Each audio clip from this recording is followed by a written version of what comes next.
राधे राधे कृष्णा कृष्णा। जय विजय का वैकुंठ से पतन।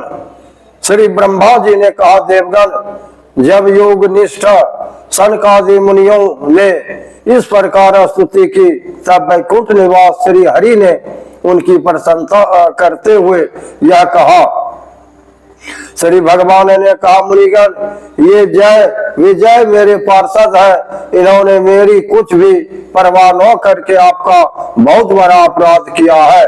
आप लोग भी मेरे अनुगत भक्त हैं। इस प्रकार मेरी ही अवज्ञा करने का कारण आपने इन्हें जो दंड दिया है वह मुझे भी अभिमत है।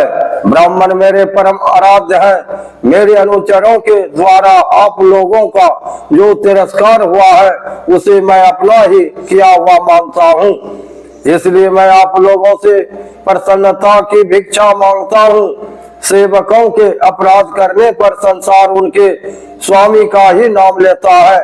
वह अपयश उसकी कीर्ति को इस प्रकार दूषित कर देता है जैसे त्वचा को चर्म रोग।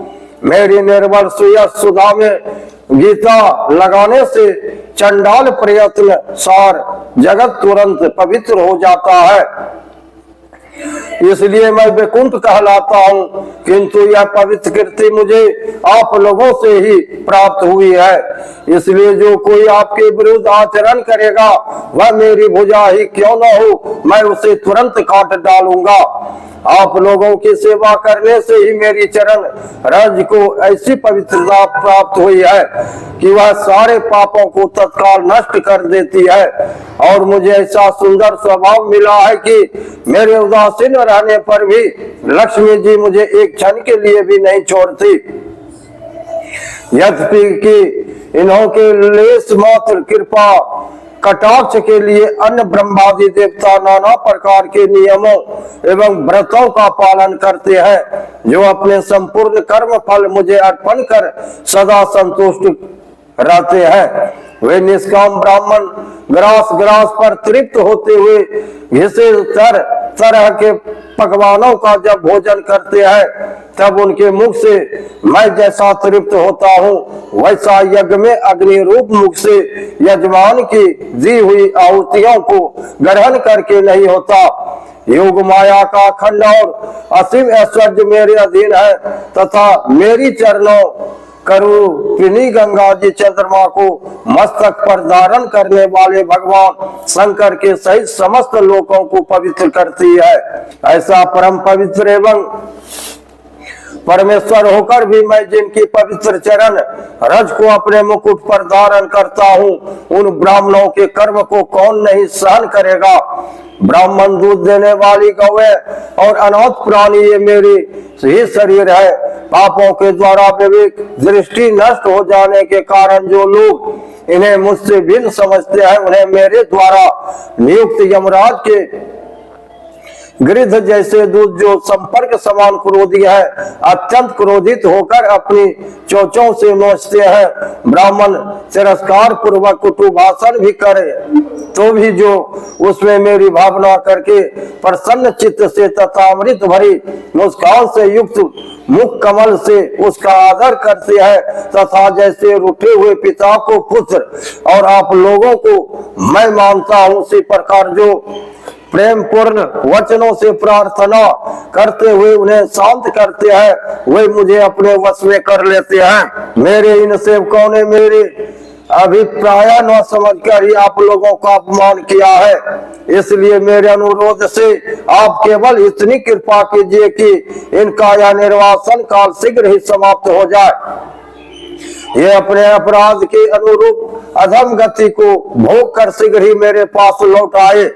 श्री ब्रह्मा जी कहते हैं, देवताओं को सनकादि मुनि क्रोध रूप सर्पस्व से उस डसे हुए थे, तो भी उनका चित्त अंतःकरण को प्रकाशित करने वाली भगवान की मंत्रमयी सुमधुर वाणी सुनते सुनते तृप्त नहीं हुआ।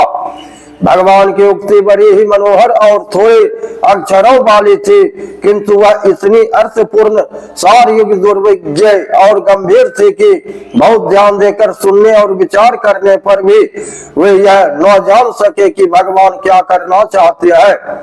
भगवान की इस अद्भुत उदारता को देखकर वे बहुत आनंदित हुए और उनका अंग अंग पुलकित हो गया। फिर योग माया के प्रभाव से अपने परम ऐश्वर्य का प्रभाव प्रकट करने वाले प्रभु से वे हाथ जोड़कर कहने लगे। मुनियों ने कहा, स्वयं प्रकाश भगवान, आप सर्वेश्वर होकर भी जो यह कह रहे हैं कि यह आपने मुझ पर बड़ा अनुग्रह किया, सो इससे आपका क्या अभिप्राय है, यह हम नहीं जान सके हैं। प्रभु, आप ब्राह्मणों के परम हितकारी है, इससे लोक शिक्षा के लिए आप भले ही ऐसा माने कि ब्राह्मण मेरे आराध्य देव है। वस्तुतः तो ब्राह्मण तथा देवताओं के भी देवता, ब्रह्मादि के भी आप भी आत्मा और आराध्य देव है। सनातन धर्म आपसे ही उत्पन्न हुआ है, आपके अवतारों द्वारा ही समय समय पर उसकी रक्षा होती है तथा निर्विकार स्वरूप आप ही धर्म के परम वो रहस्य है, यह शास्त्रों का मत है। आपकी कृपा से निवृत्ति प्रायण योगी जन सहज में ही मृत्यु रूप संसार सागर से पार हो जाते हैं। फिर भला दूसरा कोई आप पर क्या कृपा कर सकता है।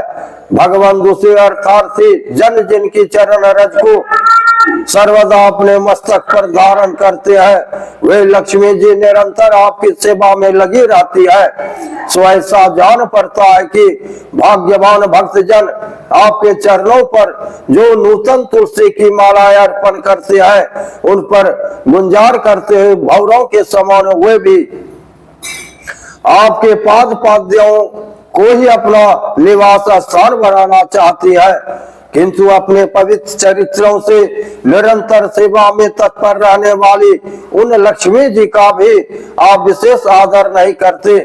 आप तो अपने भक्तों से ही विशेष प्रेम रखते हैं। आप स्वयं ही संपूर्ण भजनीय गुणों के आश्रय है।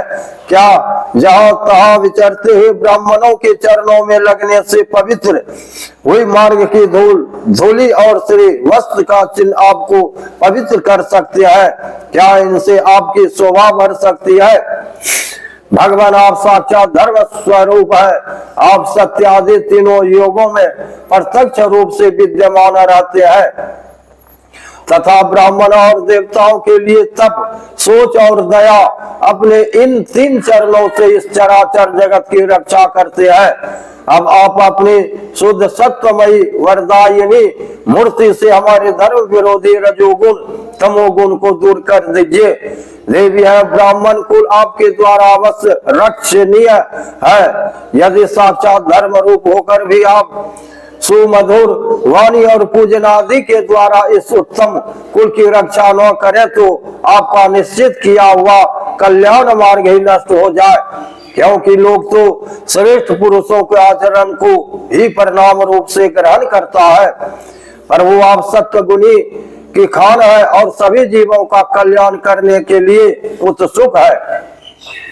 इसी से आप अपनी शक्ति रूप राजा आदि के द्वारा धर्म के शत्रुओं का अहंकार करते हैं, क्योंकि वेद मार्ग उच्छेद आपको अभिष्ट नहीं है। आप त्रिलोकीनाथ और जगत प्रति पालक होकर भी ब्राह्मणों के प्रति इतने नम्र रहते हैं, इससे आपके तेज की कोई हानि नहीं होती। यह तो आपकी लीला मात्र है। सर्वेश्वर इन द्वारपालों को आप जैसा उचित समझे वैसा दंड दे अथवा पुरुषार्थ रूप में इनकी वृद्धि बढ़ा दे। हम निष्कपट भाव से सब प्रकार आपसे सहमत है, अथवा हमने आपके इन प्रधान अनुचरों को साथ दिया है, इसके लिए हम ही को उचित दंड दे, हमें वह भी सहर्ष स्वीकार है। श्री भगवान ने कहा, मुनिगण, आपने इन्हें जो साप दिया है सच जानिए वह मेरी ही प्रेरणा से हुआ है। अब ये शीघ्र ही दैत्य योनियों को प्राप्त होंगे और वहां क्रोधावेश से भरी हुई एकाग्रता के कारण सुदृढ़ योग संपन्न होकर फिर जल्दी ही मेरे पास लौट आएंगे। श्री ब्रह्मा जी कहते हैं, तदंतर उन मुनीश्वरों ने नयनाभिराम भगवान विष्णु और उनके स्वयं प्रकाश वैकुंठ धाम के दर्शन करके प्रभु की परिक्रमा की और उन्हें प्रणाम करता था। उनकी आज्ञा पा भगवान के ऐश्वर्य का वर्णन करते हुए प्रमोदित हो वहां से लौट गए। फिर भगवान ने अपने अनुचरों से कहा, जाओ, मन में किसी प्रकार का भय मत करो, तुम्हारा कल्याण होगा। मैं सब कुछ करने में समर्थ होकर भी ब्रह्म तेज को मिटाना नहीं चाहता, क्योंकि ऐसा ही मुझे अभी मत भी है। एक बार जब मैं योग निद्रा में स्थित हो गया था, तब तुमने द्वार में प्रवेश करती हुई लक्ष्मी जी को रोका था। उस समय उन्होंने क्रुद्ध होकर पहले ही तुम्हें यह श्राप दे दिया था। अब दैत्य योनि में मेरे प्रति क्रोधाकार वृत्ति रहने से तुम्हें जो एकाग्रता होगी, उससे तुम इस विप्र तिरस्कार जनित पाप से मुक्त हो जाओगे और फिर थोड़े ही समय में मेरे पास लौट आओगे। द्वारपालों को इस प्रकार आज्ञा दे। भगवान ने विमानों की श्रेणियों से सुसज्जित अपने सर्वाधिक श्री संपन्न धाम में प्रवेश किया। वे देव श्रेष्ठ जय विजय तो ब्रह्म साप के कारण उस अलंघनीय भगवत धाम में ही श्रीहीन हो गए तथा उनका सारा गर्व गलित हो गया। पुत्रों, फिर जब वे वैकुंठ लोक से गिरने लगे, तब वहां श्रेष्ठ विमानों पर बैठे हुए वैकुंठ वासियों में मौन हाहाकार मच गया। इस समय दत्ती के गर्भ में स्थित जो कश्यप जी का उग्र तेज है, उसमें भगवान के उन पार्षद परवरणों से ही प्रवेश किया है। उन दोनों असुरों के तेज से ही तुम सबका तेज फीका पड़ गया है।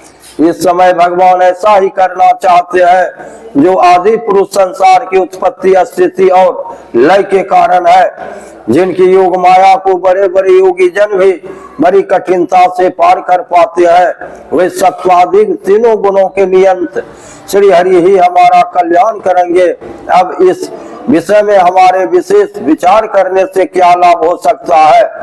राधे राधे, कृष्णा कृष्णा। लाइक करिए, सब्सक्राइब करिए। जय श्री कृष्णा।